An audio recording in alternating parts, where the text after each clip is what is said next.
Hello from sunny Helsinki. We're still in the middle of winter, as you can see behind me. Now I'm going to introduce 4 of FILI's top picks of new novels, and all of these 4 novels are related to the north and the surrounding area. So the first one we're going to talk about today is a novel by Juhani Karila called Pienen hauen pyydystys, or Fishing for the Little Pike. So set in the north of Finland, this novel has become something of a favourite among readers. The translation rights to this book have already been sold to several countries. So even outside Finland, people have come to admire the combination of humour, fantasy, melancholy and local colour in this novel. Now, one of the most important things to say about this book is that it's hard to talk about it without spoiling anything. But what I will say is that it's set in the north of Finland, and pike fishing is involved.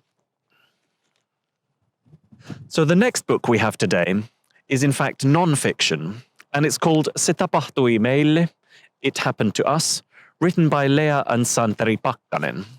Who are the Ingrian Finns?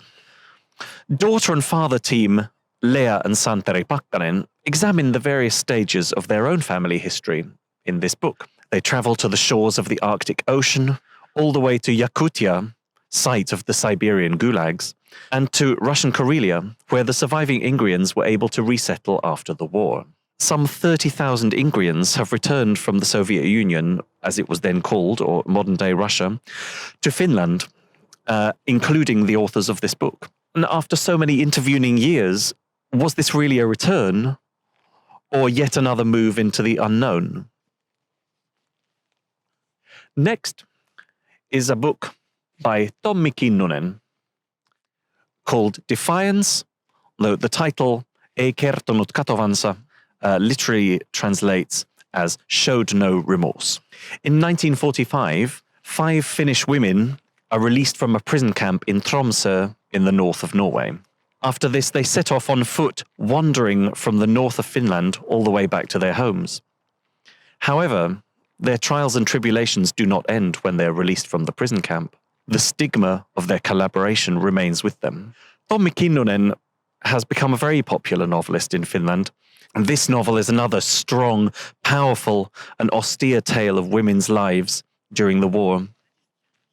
And the final book today is by Niillas Holmberg, and it's called Halla, Helle.